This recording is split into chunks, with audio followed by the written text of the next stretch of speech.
महाराज उसके तन पर, उसके शरीर पर जो भस्म रमी होती है, उसके शरीर पर जो लगा हुआ होता है, जो उसके करीब में होता है, वो साधारण नहीं होता।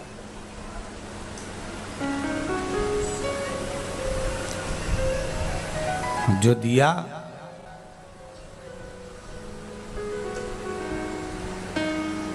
महाराज वो कहते ना, जो दिया मेरे सरकार ने उतनी तो मेरी औकात नहीं। जो दिया वो कम ना दिया है, बहुत दिया, उसने कमी नहीं छोड़ी है।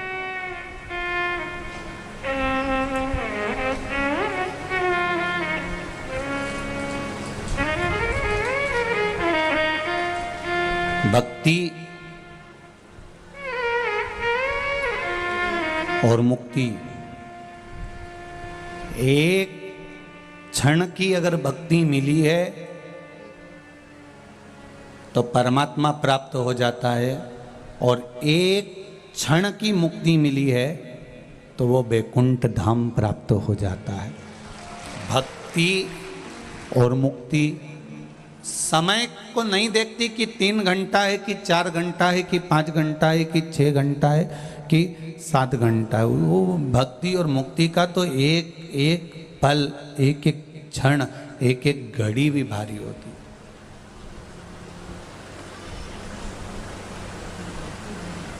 रोज 100 ग्राम से 200 ग्राम भोजन करते हो आप लोग। 2 रोटी, दाल, चावल, सब्जी, सलाद, पापड़, मिस्सी रोटी, मीठा, नमकीन, सबको कल एक तराजू में तोल कर देखना कि तुमने कितना भोजन किया। तोल तोल के खाना।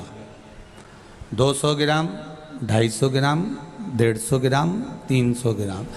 200 ग्राम भोजन आप लोग प्रतिदिन करते हो, और 200 ग्राम भोजन में से पेट में 200 ग्राम गया है, पर उस 200 ग्राम गए हुए भोजन में से मात्र 20 बूंद खून बनता है। कितना खून बना? 20 बूंद खून बना। बाकी का जितना खाया था वो भ्रष्टा में चले गया, गंदगी में पहुंच गया। 200 ग्राम भोजन में से 20 बूंद खून बना। 20 बूंद खून में से 1 बूंद बल की बनी, जिससे ये शरीर चल रहा है। 200 ग्राम में से 20 बूंद खून बना। 20 बूंद खून में से 1 बूंद हमारी ताकत की, हमारी बल की बनी, जो इस शरीर को एनर्जी दे रही है, बल दे रही है और चला रही है। अब सोचिए, 200 ग्राम भोजन में से सारा की सारा खाया व्यर्थ चले गया, केवल 20 बूंद खून बना, और 1 बूंद खून हमारे शरीर में बल बनकर काम आया। उसी तरह 3 घंटे की कथा में कोई एक क्षण की कथा ऐसी होती है जो हमको परमात्मा से मिला देती है, बाकी के तो चली जाए। पूरी कथा आपके भीतर नहीं उतरेगी। आप ये तुम कितनी भी तैयार होके आ जाओ, चाहे डेंटिंग पेंटिंग करके आओ, चाहे सिर पे पल्लू रख के आओ, चाहे तुम कितनी भी सोच के आओ कि मैं पूरी कथा सुनूंगी, मैं बस कथा सुनने जा रही हूँ, चाहे कुछ भी हो जाए, मेरे को कथा सुनना है, कहीं पे भी बैठ के सुनूंगी। तुम तो सोच के आई, पर तुम्हारी पड़ोसन क्या सोच के आई, उसको मालूम क्या? वो थोड़ी थोड़ी देर में कहीं वो पाँव रख दे, कहीं वो हाथ रख दे, कहीं वो पानी उंडेले मुंडा में, कहीं वो का छोरा रोए, कहीं छोरी रोए, कहीं एलईडी गड़बड़ हो जाए, कहीं माइक गड़बड़ हो जाए, कहीं टीवी वाला गड़बड़ हो जाए। तो ये तो सब चलता है। कभी कभी महाराज गड़बड़ हो जाए, उसमें कोई तो कभी कभी ये ढोलक पेटी वाला हमारा दीनानाथ गड़बड़ हो जाता है, उसमें कौन सी बड़ी बात है। तो ये तो सब चलता रहे। उतनी देर में भी फिर कहीं का खड़ा हो जाए, बैठ जाए, तुम्हारे सामने से निकल के जाए। तुम कितनी लगन लगा के बैठी थी, एक टकी से कथा सुनूंगी, सवेरे कितनी बजे में हम सोचे कि बहुत सारी धर्मशालाएं हैं सालासर जी में, तो सब जगह पर खूब जनता ठहर जाएगी। मालूम पड़े धर्मशालाएं तो सब बाहर आ गई, बता रहे थे पुजारी परिवार, और मालूम पड़े कि पंडाल में लोग भरे पड़े हुए हैं, रात्रि को भी सो जाते हैं। हमने कहा सुबह नहाते धोते कहाँ, स्नान कहाँ करते? अरे गुरुजी इनका कोई ठिकाना हो तो इनका नहा के बैठ के आ जाए, वापिस बैठ जाए। और सवेरे से बैठे बैठे बैठे कितनी बजे, 4 बजे कथा चालू हो, 7 बजे छूटे, उसके बाद 2, 2.5, 3 घंटा तक ट्रैफिक जाम। क्यों बिट्टू जी, है पुजारी जी? अब वो 2-3 घंटा ट्रैफिक जाम, फिर यहाँ से गाड़ी नहीं निकले, वहाँ से नहीं निकले, और सब एक दूसरे ठेला मारे ने, कोई खाने में लगा, कोई कुछ करने में लगा। हमने कहा यही बालाजी की मौज है, तुम कहीं पे भी रहो, सालासर जी आओ तो हनुमान जी कहते मेरे जैसे हो जाओ। बाबा जी कहे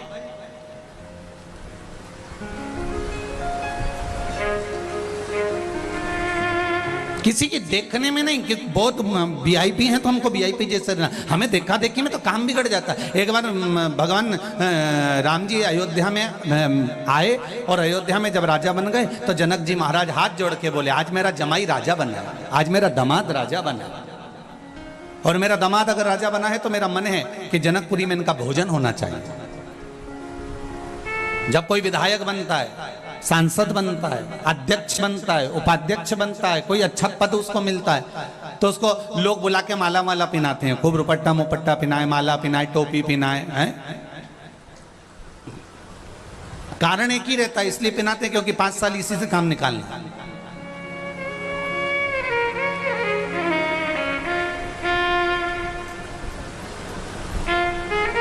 अब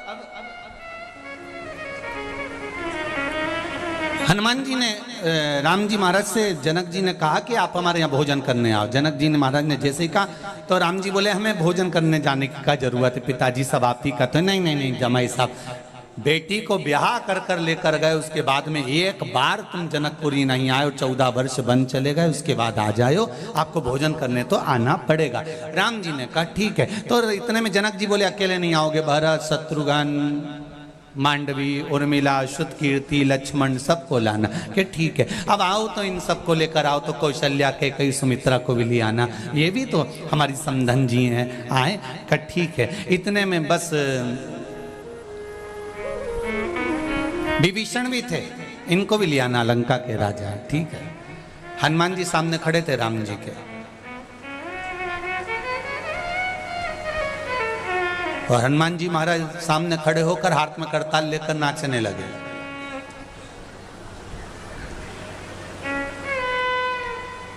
जैसे ही नाचे, हनुमान जी की पूंछ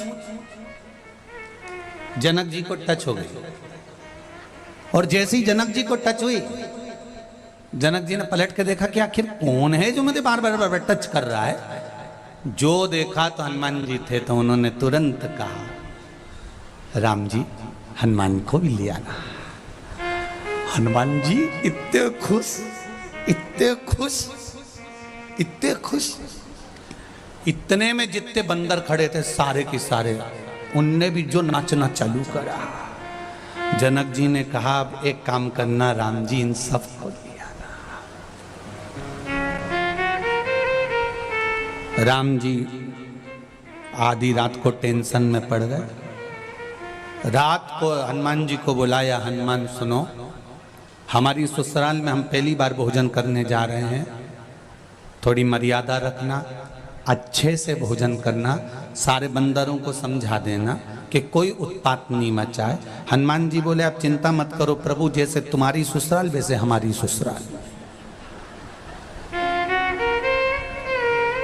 तुम क्यों टेंशन ले रहे हो?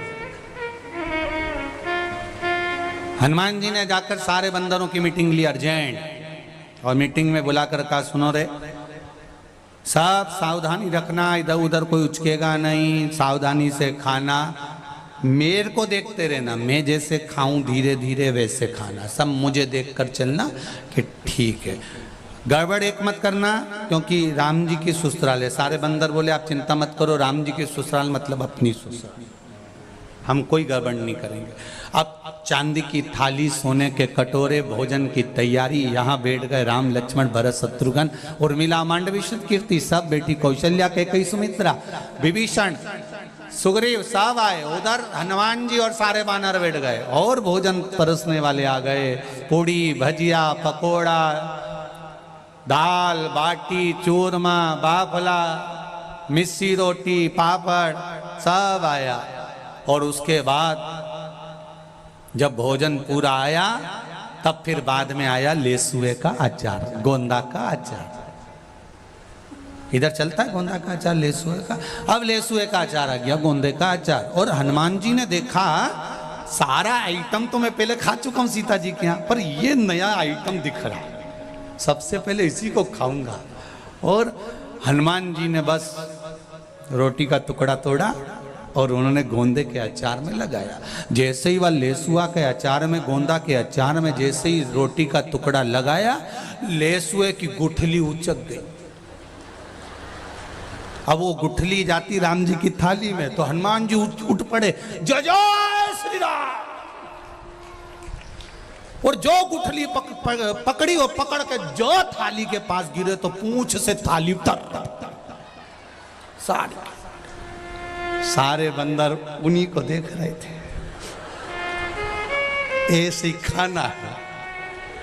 अब एक कूदा उधर से इधर, इधर का कूदे उधर, उधर का कूदे उधर, उधर का कूदे उधर। सीता जी और उर्मिला जी हाथ माथे पे लगाई। राम जी बोले हम कल खा लेंगे,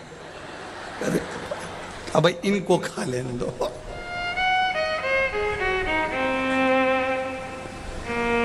तो जितने सालासर जी आए उनसे निवेदन है कि यहाँ वीआईपी बन के मत आना। यहाँ तो मेरा बालाजी बैठा है, वो अपने ठाट में जीमता और अपने ठाट में जिमाता है। जैसा वो जिमाए वो जीम लो, और जैसा वो रुकाए वैसा रुक लो। यहाँ वीआईपी नहीं है, यहाँ तो मेरा बाला सरकार है, यहाँ तो बालाजी महाराज, वो रुकाता है जैसा रुक लो।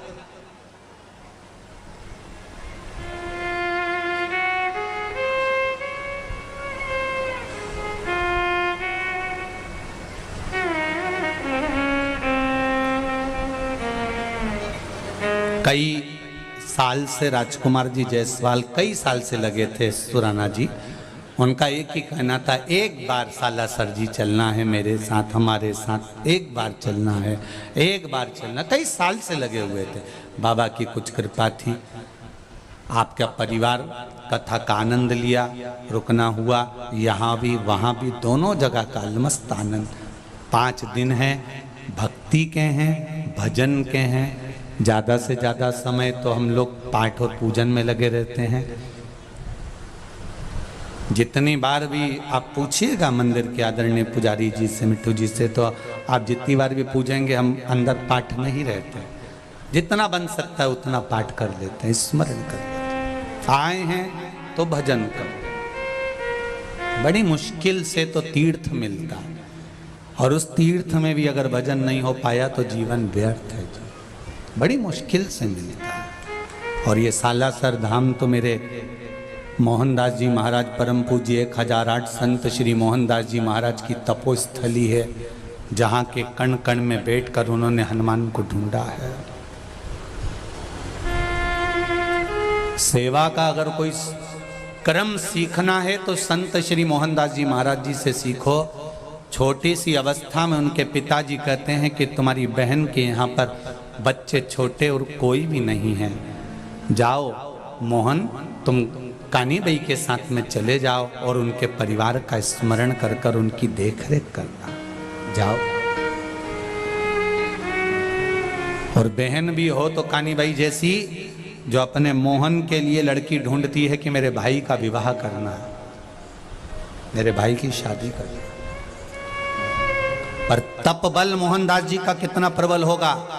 बहन ने शादी भी पक्की कर दी, संबंध भी जोड़ दिया, पर मोहनदास जी कहते हैं जीजी मेरी शादी मत कर भाई, मैं शादी नहीं करूंगा, मेरा हनुमान जी में रुचि है, मैं नहीं विवाह करूंगा। नहीं, मैंने तो पक्का कर दिया, आज रकम जाएगी, आज साड़ी जाएगी, आभूषण जाएंगे। और कानी बाई ने बुलाया खवास को, गांव के विद्वानों को, और सामान देकर भेज दिया कि उस गांव में चले जाओ। तो मोहनदास जी बोलते हैं किसके लिए सामान भेज रही, वो तो मर गई, जो मुझसे शादी करने वाली थी उसकी तो अर्थी उठ रही। अरे क्यों आप शब्द बोलता है मोहन, क्यों आप शब्द बोलता है? कानी बाई बोली ऐसे शब्द नहीं बोलना चाहिए, जिससे तेरी शादी हो रही है तू कह रहा है कि वो मर गई। हाँ मालूम पड़ा इसे अपशब्द क्यों बोल रहा है मोहन। नहीं मानी कानी बाई, भेज दिया खवास को और सबको सामान लेकर। मालूम पड़ा कि जिससे शादी हो रही थी उसकी तो अर्थी निकल रही थी। कानी बाई ने अपने भाई से पूछा, वीरा तेरे को कैसे मालूम पड़ा रे? ए वीरा तुझे मालूम कैसे पड़ा कि जिससे तेरा विवाह हो रहा है वो चले गई?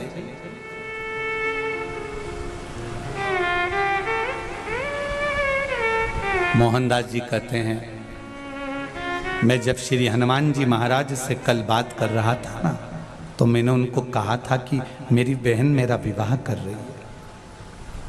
तो हनुमान जी बहुत तेज ठाका लगाकर हंस दिए, बहुत तेज ठाका लगाकर हंसे।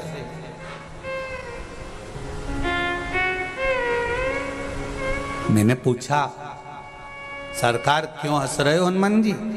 हनुमान जी कहते हैं, मोहन, जिससे तेरा विवाह होने वाला है वो तो कल मरने वाली है, इतनी वजह उसके प्राण छूट जाएंगे, तो क्या मुझे विवाह करना चाहिए? नहीं मोहन, मैं हूं ना। परमात्मा से अगर संग जुड़ गया, संबंध उससे हो गया, तो वो कहता है फिर किसी की जरूरत नहीं पड़ेगी। तेरी जन्म के समय पर माता के स्तनों में दूध मैंने दिया है, तो मरने के समय पर अग्नि और कफन भी मैं दूंगा। तू क्यों चिंता करता है? टेंशन लेने की जरूरत नहीं है। तू तो भजन कर, स्मरण कर। एक बार अगर विश्वास पक्का है और विश्वास का बल पक्का है, तो वो परमात्मा तुम्हारे सम्मुख में प्रकट होगा, ये निश्चित है। तुम दृढ़ित तो हो जाओ, तुम विश्वास में पक्के तो हो जाओ, तुम शिव की भक्ति में पक्के तो हो जाओ, तुम राम और कृष्ण की भक्ति में, हनुमान की भक्ति में पक्के तो हो जाओ, तुम जिसका भजन करते हो उसकी भक्ति में पक्के हो जाओ। हम ये नहीं कहते कि तुम शंकर का भजन करो, आप तो जिससे तुम्हारी अच्छी बने, जिससे तुम्हारी अच्छी पटे, उसको पटा लो।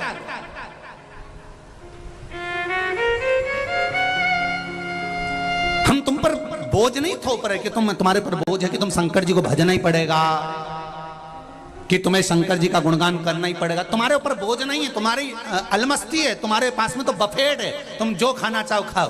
तुम्हारे पास में तो 33 कोटि देवता, तुम्हारा जिसमें मन लगे उसमें लगा। हमारा मन लगा है शंकर में, तुम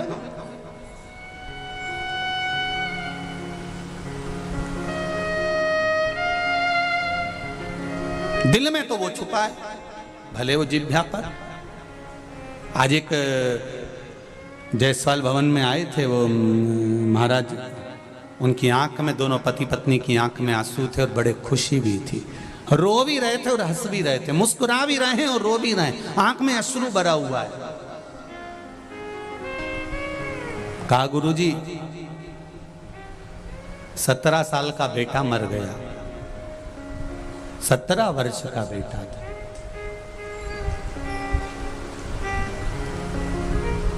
पत्नी का रजोधर्म बंद,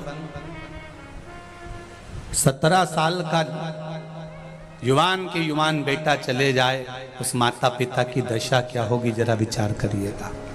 बेटा चले गया, गुरुजी डॉक्टर को फिर दिखाया, कहा संतान के योग नहीं, रजोधर्म नहीं, MC प्रेट नहीं, संतान मुश्किल, भूतो ना भविष्यते। उनकी पत्नी ने सीहोर की कथा सुन ली थी, जिसमें कोई 22 साल का लड़का मर गया था और वो कुबेरेश्वर धाम में कथा सुनकर कह कर गई थी कि मेरे को वही लड़का वापस चाहिए। तो ये घर की पत्नी ने भी संकल्प टीवी के सामने ले लिया कि मेरा 17 साल का लड़का गया है, भोले तेरी कथा दिल से सुन रही हूँ, मुझे वही लड़का वापस चाहिए। कहीं बैठे होंगे वो, कहीं बैठे हों तो जरूर खड़े हों। वो आज आए थे अपने बच्चे को लेकर, कहीं बैठे हों तो अवश्य खड़े हों महाराज। और बाबा की कृपा से बता रहे थे, 9 महीने के बाद बाबा की कृपा से फिर वापिस जो 17 साल पहले लड़का गया था वो बाबा ने फिर दे दिया गोदी में। ये शिव, ये शंकर, ये शिव की उदाहरण, ये शंभू की उदाहरण। अब दुनिया चाहे इसका विरोध करे चाहे अनुरोध करे,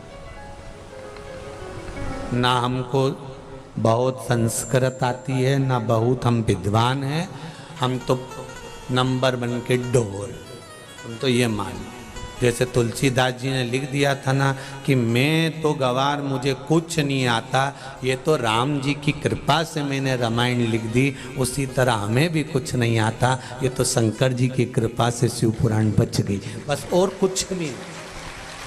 और क्या पता शिव जी ने क्यों बचवाई है, आपके क्यों शंकर जी ने पकड़ कर रखा है। और जितने लोग इस कथा में आए हैं ना, मेरा दिल से विश्वास कर कर कहता हूँ, जरूर शिव जी ने आपका एक ना एक, छोटा ना छोटा या बड़ा ना बड़ा, कोई काम जरूर करा होगा, तभी आप सालासर जी कथा में पहुंचे। ऐसे नहीं जा सकते, कुछ ना कुछ तो मेरे बाबा ने दिया है, और अभी भी खाली नहीं भेजेगा वो यहां से, मेरा विश्वास कहता है। और डबल डबल देकर भेजेगा, इधर से ये देगा, उधर से मूंछ पर ताव देकर वो देगा, ऐसा करेगा, खाली नहीं भेजेगा। तेरे दरबार की बाबा निराली शान देखी है, तुझे देते नहीं देखा, पर झोली भरी देखी है। वो कब दे देता है, कैसे दे देता है, ये मालूम नहीं है, पर देता जरूर।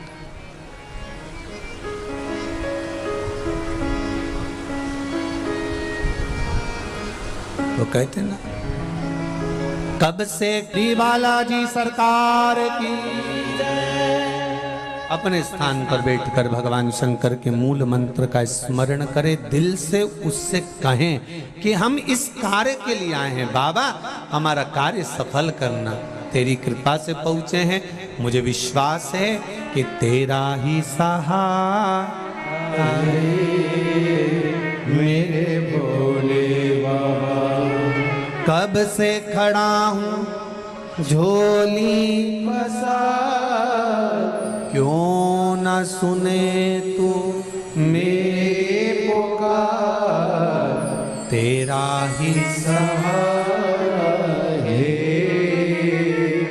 मेरे भोले बाबा, तेरा ही सहारा है मेरे भोले बाबा। भाव से दिल से कहें बाबा का मंत्र जाप।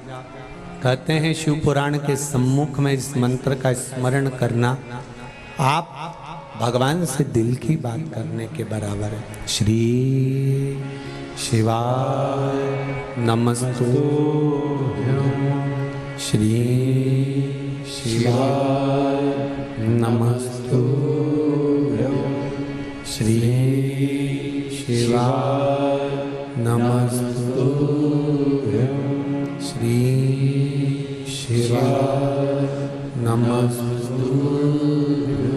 श्री शिवाय नमस्तुभ्यं। भोला सब दुख काटो ओ भोला सब दुख काटो,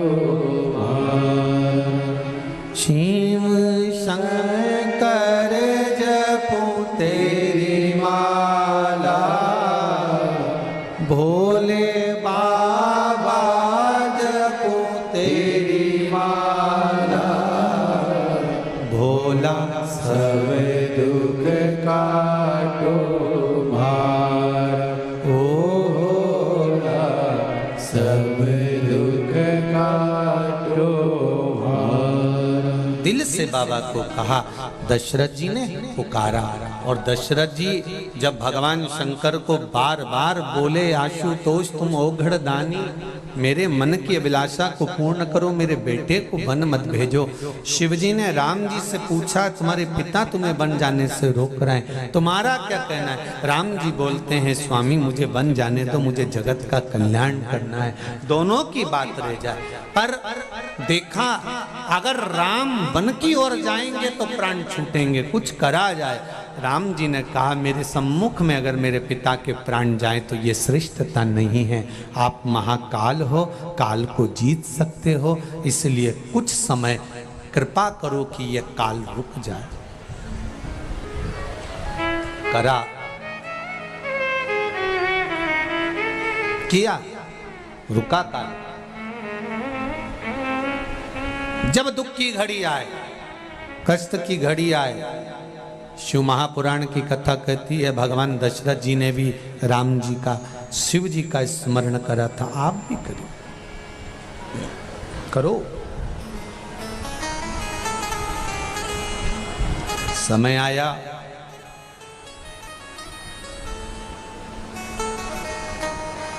ऐसा नहीं है कि जीवन में दुख ना आए। कोई आपको अगर भरमाए, भटकाए, हमारे यहाँ आ जाओ, हमारे यहाँ ये कर लो, हमारे यहाँ वो कर लो, तुम आओगे, बैठोगे, 4 बार 3 बार 2 बार 1 बार आते रहना, हम करते रहेंगे तो मुश्किल, मुश्किल।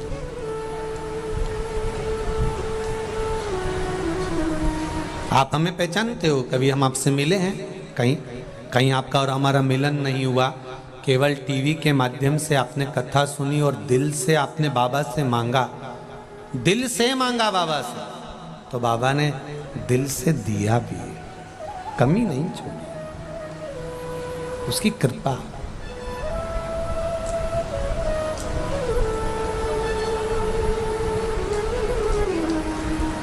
महाराज कामदेव को जीत कर नारद जी का अभिमान बढ़ गया और नारद जी ने रुद्राक्ष का अपमान कर दिया। 1 मुखी से लेकर 14 मुखी तक रुद्राक्ष होते हैं और 1 मुखी से 14 मुखी तक रुद्राक्ष का जो वर्णन किया गया है, प्रत्येक रुद्राक्ष का अपना अपना एक फल है। पर रुद्राक्ष शिव का सिद्ध किया हो, शंकर भगवान का जो मूल रुद्राक्ष है वो शिव के ही द्वारा प्राप्त हो। कोई कीमत रुद्राक्ष की नहीं होती, कोई कीमत नहीं। आप दिल से उसको पुकारो, मन से, आनंद से प्राप्त होगा। आप अपने घर में रहकर भी रोज थोड़ा प्रैक्टिकल कर कर देखिएगा, कहीं सीओर वाला हमारा झूठ तो नहीं बोल रहा है। आप रोज प्रतिदिन भगवान शंकर से जब जल चढ़ाओ, पूजन करो, आराधना करो, दिल से करो, तो आप भगवान से कह कर देखना कि बाबा मुझको एक रुद्राक्ष चाहिए, कहीं से भी ला कर दे, मुझे दे। आएगा, देगा। अब वो कहां से आएगा, कैसे आएगा, कौन लाएगा, कैसे लाएगा, बस तुम जानो और तुम्हारा बाबा जानो। अब कहो,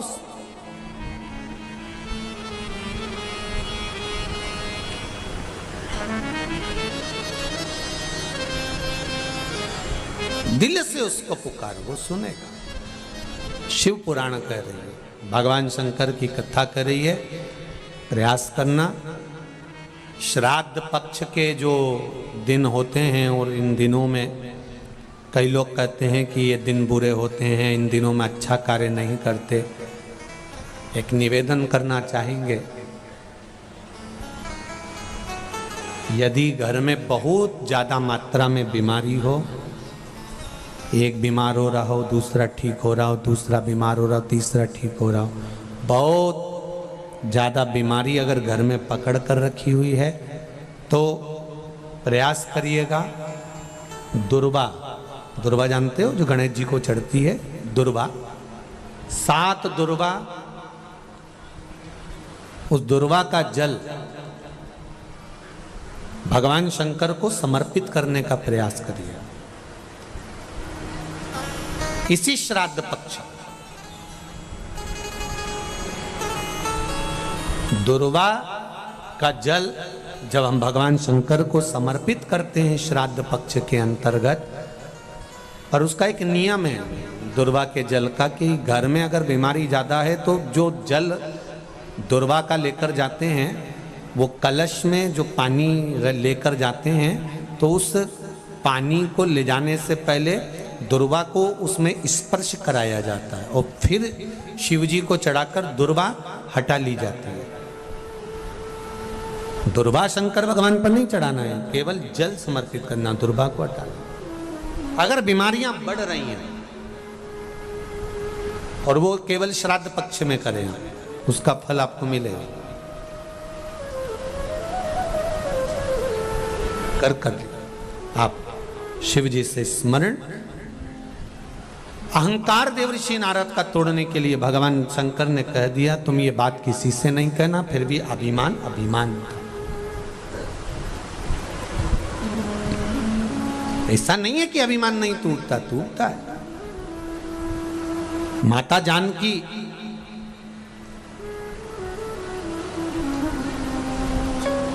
जब विवाह कर कर आई, 8 दिन तक माता जानकी ने अयोध्या का पानी नहीं पिया था।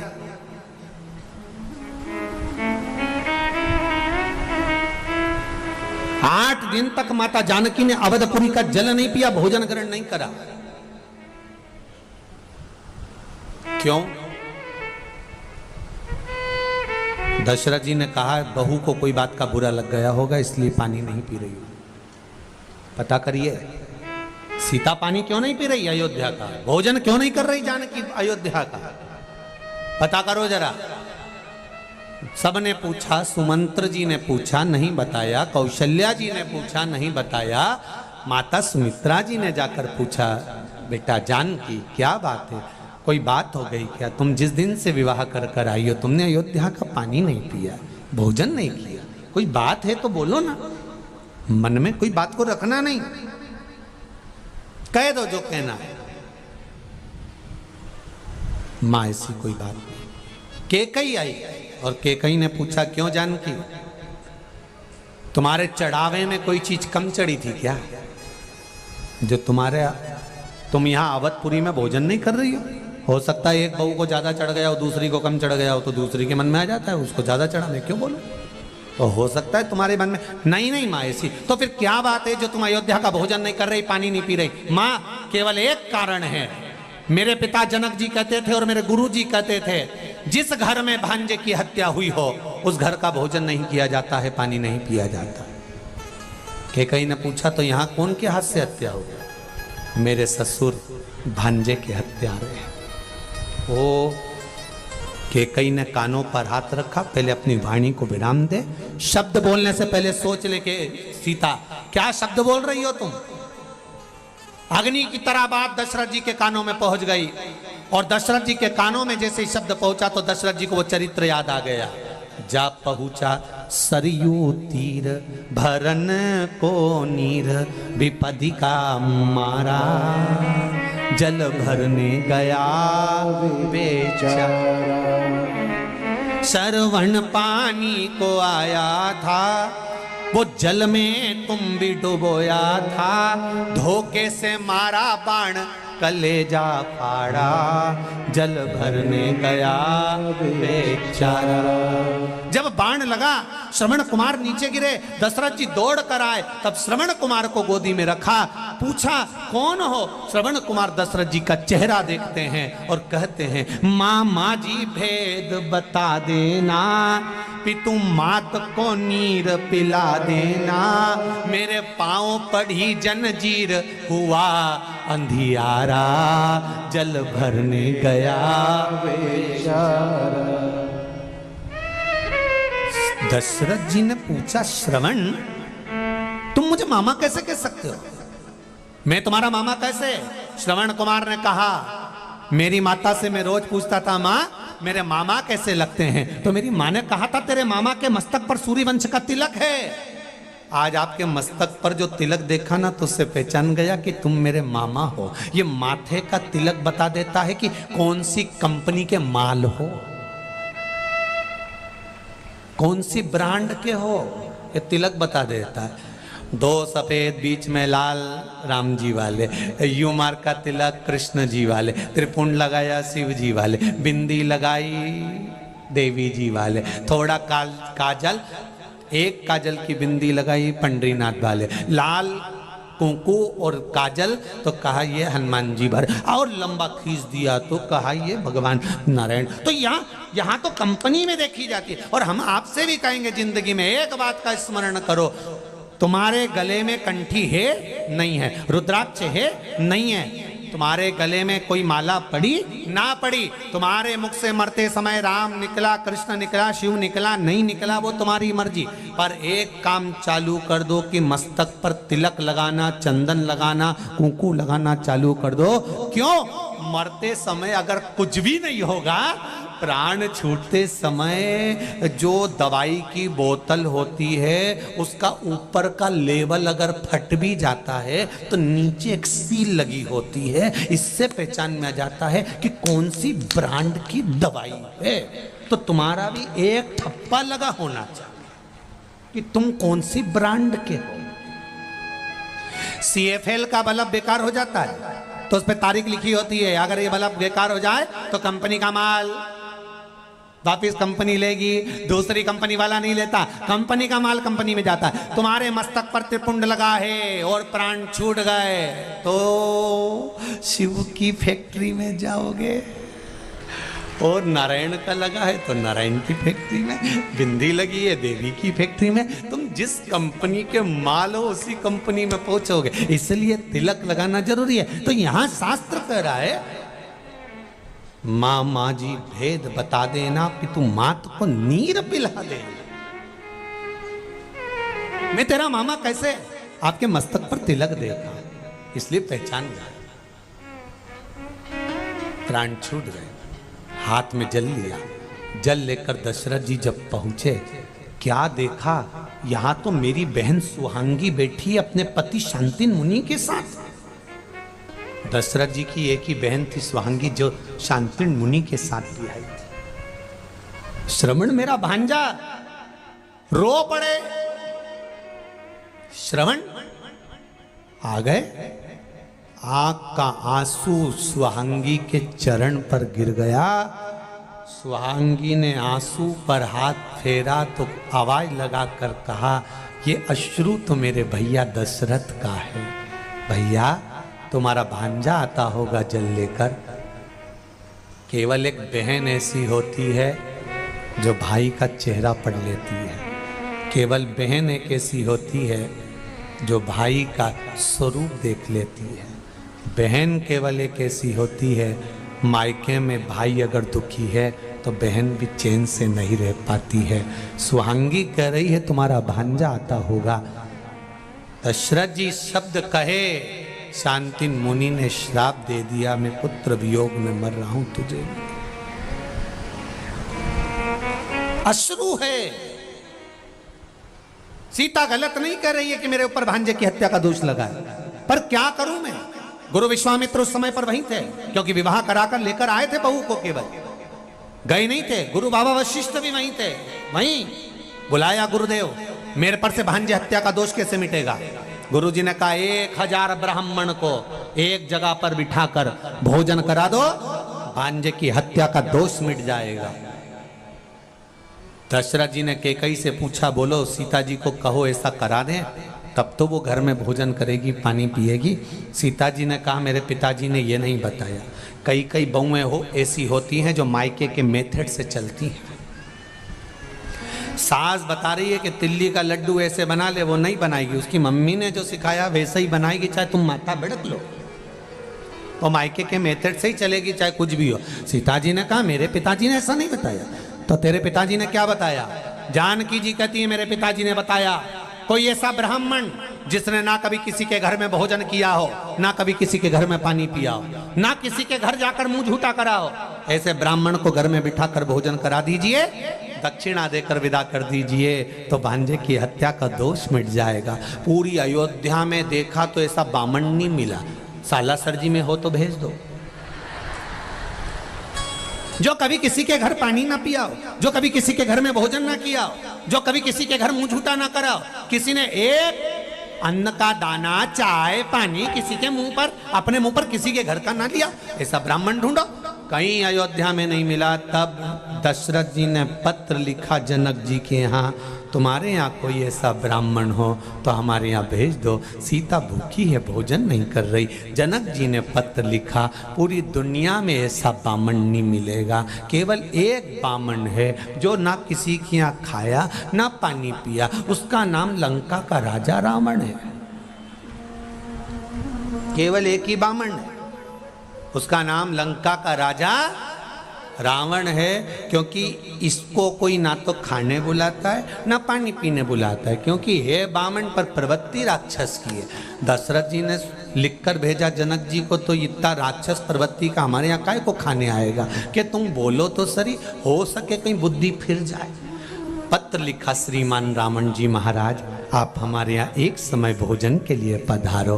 रावण के यहाँ पत्र जाना था, वो पत्र मंदोदरी के हाथ लग गया। मंदोदरी ने पाती पड़ी तो रावण के पास पहुंच गई। स्वामी,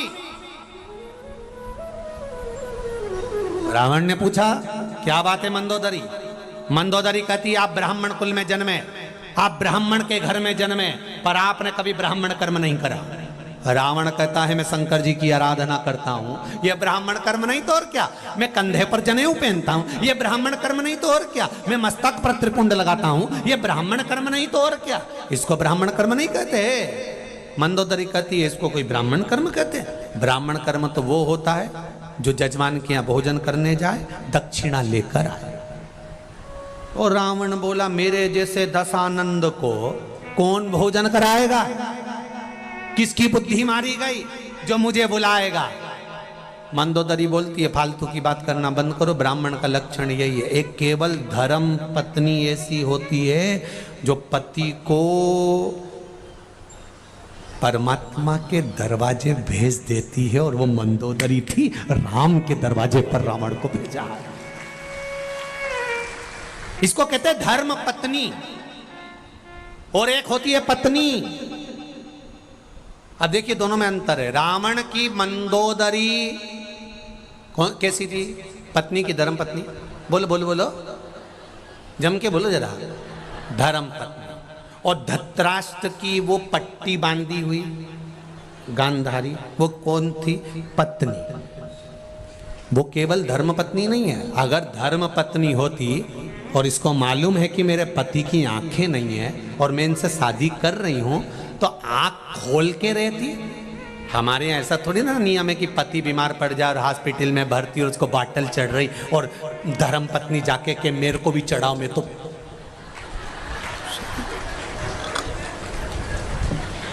ऐसा होता है क्या? अरे बोलो तो जम के। पति अगर बीमार है तो पत्नी का फर्ज क्या है? धर्म पत्नी का उसकी सेवा करना, जल्दी ठीक हो जाओ, मौसम्बी का जूस बनाना, एप्पल काट के देना, दवाई समय पर देना, स्नान कराना, यह धर्म पत्नी का लक्षण है।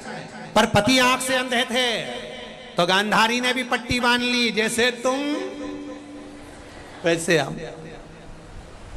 तुम भी बैठे रहो, हम भी बैठे। इसको धर्म पत्नी कहेंगे? सुन लो रियो राजस्थान वाली, जी जी अच्छे से सुन लो जरा। धर्म पत्नी का लक्षण है, अगर घर में कोई दुखी है तो आप भी दुखी हो, घर में सब सुखी तो आप भी सुखी हो, ये धर्म पत्नी का लक्षण है। मंदोदरी ने कहा, स्वामी आप ब्राह्मण कुल में जन्मे पर कभी भोजन करने। रावण कहता है, मुझे कौन बुलाएगा? मुझे कौन बुलाएगा? कौन बुलाएगा? मंदोदरी ने कहा, है अयोध्या के राजा हैं दशरथ जी, उन्होंने आपको भोजन करने बुलाया, जाओगे? रावण बोला, मेरे को भोजन कराने में भी दम चाहिए, कि तुम टेंशन मत लो, तुम्हें बुलाया है तो व्यवस्था भी तो वैसी करी होगी, जाओ तुम। ठीक है, रावण जाने लगा। मंदोदरी बोली, ऐसे ही जाओगे? रावण बोला, तो कैसे जाना है? ये मुकुट रख के जाओगे तो राजा नहीं कहलाओगे। ब्राह्मण कोई मुकुट पहन के जाता है क्या? रावण ने अपना मुकुट जमीन पर रख दिया। अहंकार के मुकुट को रावण ने जमीन पर रखा, तब राम के दरवाजे चले। अब बताओ, जब अहंकार छोड़कर राम के पास जाओगे तो राम मिलेगा कि नहीं मिलेगा? राम मिलेगा। मेरा प्रभु राम अवश्य मिले। रावण गए, आलक जगाई, दरवाजे पर सूचना गई दशरथ जी के एक ब्राह्मण आया है भोजन करने के लिए। दशरथ जी दौड़ कर गए,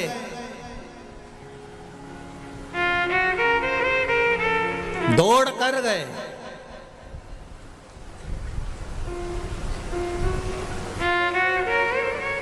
और दौड़ कर जाकर दशरथ जी महाराज ने रावण को देखा और रावण के चरण को पखारा, क्योंकि ब्राह्मण आया है।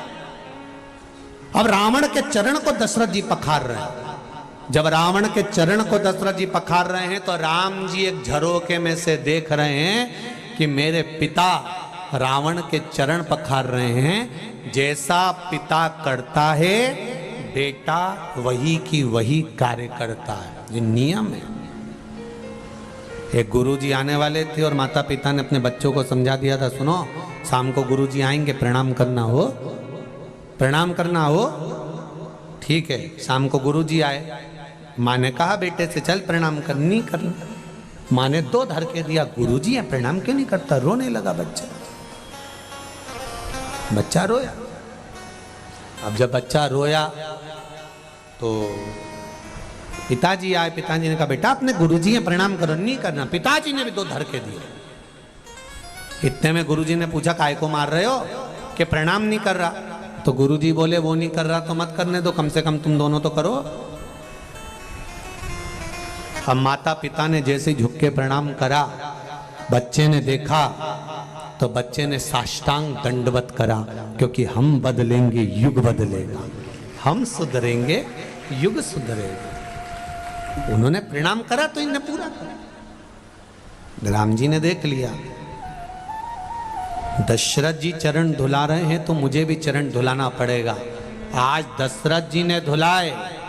जब रामेश्वर धाम की स्थापना हुई कोई विद्वान पंडित नहीं मिला, तब हनुमान जी लंकाधिपति रावण को लेकर आए थे और रावण ने पूजन कराई थी। जब रावण ने पूजन कराई तब राम जी ने रावण के चरण धोए तो रावण ने आशीर्वाद दिया विजय भव। जैसे ही दिया विजय भव होने का आशीर्वाद, इतनी देर में तो हनुमान जी पास में खड़े तो उन्हें कोनी मार के कहा हार गया क्या। रावण बोला हारा मारा नहीं हूं, मैं जिस जगह पर खड़ा हूं गुरु की गादी है, गुरु की गादी पे मर्यादा में रहना पड़ता है। गुरु के चरण धुलाए हैं इसलिए गुरु ने आशीर्वाद दिया है। युद्ध के मैदान में तो भले मर जाऊं पर लड़ूंगा जरूर, चाहे कुछ भी हो जाए।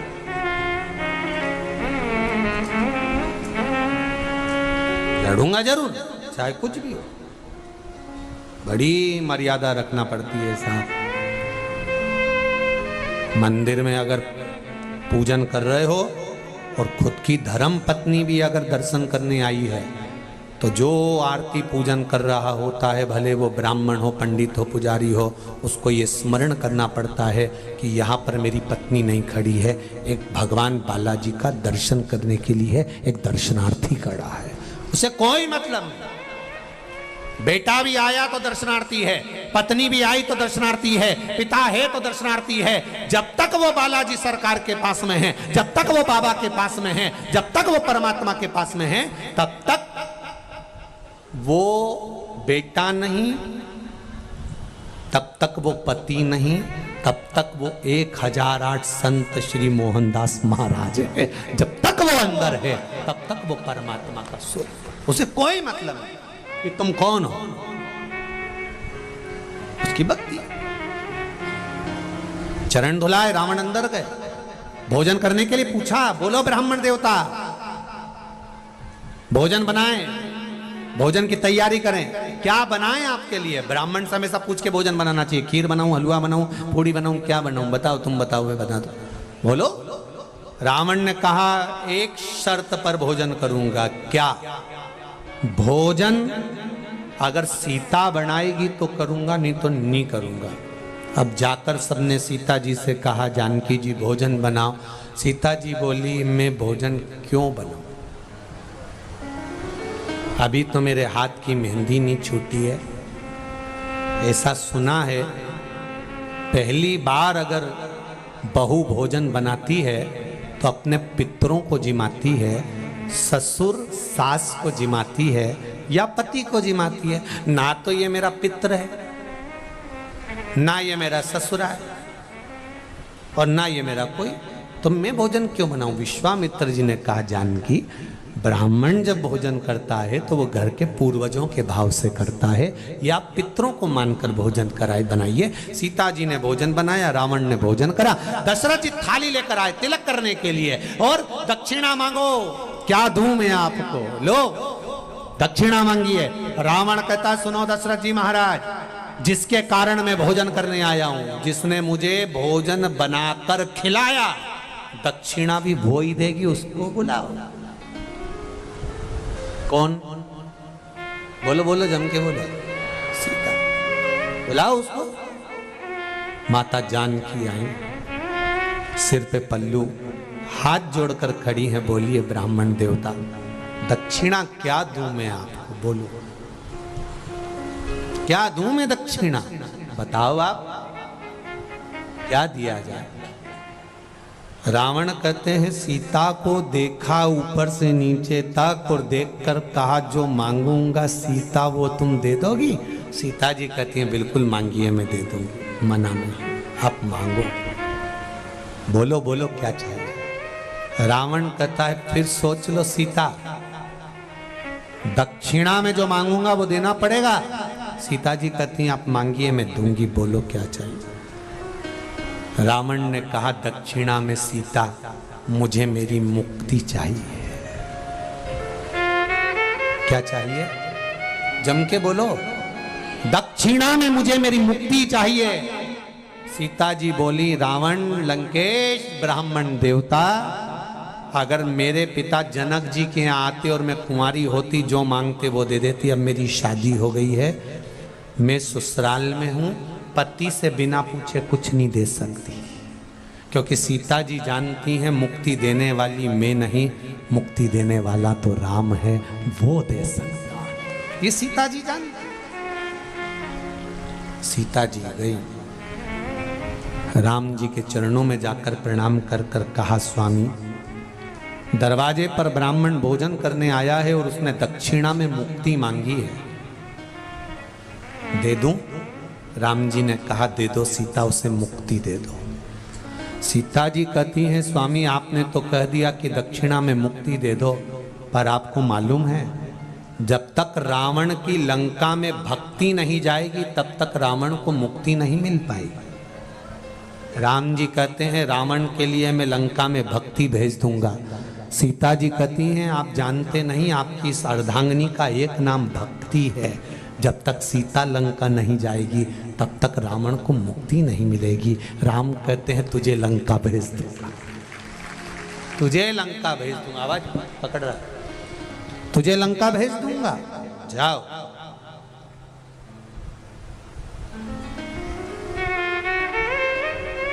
सीता मैया लंका पहुंची, रावण के हृदय में भक्ति बैठी। ऐसी भक्ति रावण के हृदय में बैठी कि सपने में भी राम दिखता था रावण। ये भक्ति का बल बड़ा है। जब आप शिव महापुराण की कथा सुनकर सोते हो ना, तो तुम्हारे भी सपने में शंकर ही दिखता है। कई कई तो आधी रात को चिल्ला पड़ती, हार हार। फिर पति उठाता है उसको, ए जगदम्बा चंद्र घंटा, तेरे हाथ जोड़ूं उड़ जा। क्या हुआ ये बता, क्या हुआ? मैंने एक सपना देखा। क्या सपना देखा? मैं सालासर जी में बैठ के कथा सुन रही थी। ओहो, कहाँ बैठी थी? कि दीवार पे चढ़ के। फिर कुछ नहीं, मैंने दोनों हाथ छोड़ के हर हर महादेव बोला तो नीचे टपक गई, और कुछ बस यही।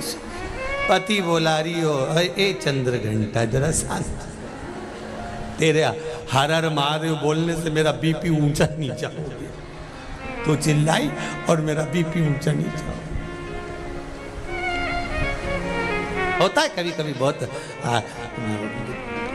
भगवान शंकर के जो भगत होते हैं ना, दर्शन करने जाते हैं ना शिव जी के मंदिर में, तो अड़भंग चिल्लाते हैं। शंकर जी के मंदिर में तुम खड़े रहो ना तो थोड़ा देखना, बड़े बड़े लीला वाले आते हैं, बहुत भयंकर चिल्लाते हैं, बहुत भयंकर। यहाँ भी बालाजी सरकार के दर्शन करने आते होंगे, उनको देखना तुम, अच्छे खड़े सब दर्शन कर रहे थे, इतने पीछे चिल्ला दिया बालाजी।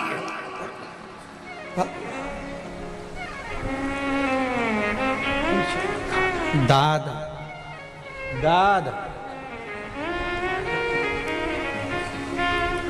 छोटे मोटे बच्चे हो तो रो पड़े, मम्मी मम्मी के गोदी में आजा बेटा, हम डर गए तो तुम ना डरोगे, आ जाओ गोदी में आ जाओ। वो तो पुजारी परिवार का बल दमदार है, इसलिए नहीं डरते, चिल्ला भी देगा बालाजी।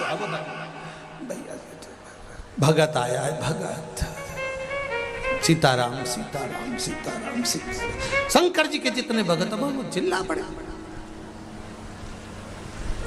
हो जाता है। भक्ति के बल पर मुक्ति है। और देखो रावण के हृदय में भक्ति पहुंची, सीता पहुंची, और रावण को राम राम दिख रहे, चारों तरफ राम, हर जगह पर महाराज, प्रत्येक जगह। ऐसी कोई जगह नहीं थी जहां पर रावण को राम नहीं दिख रहा।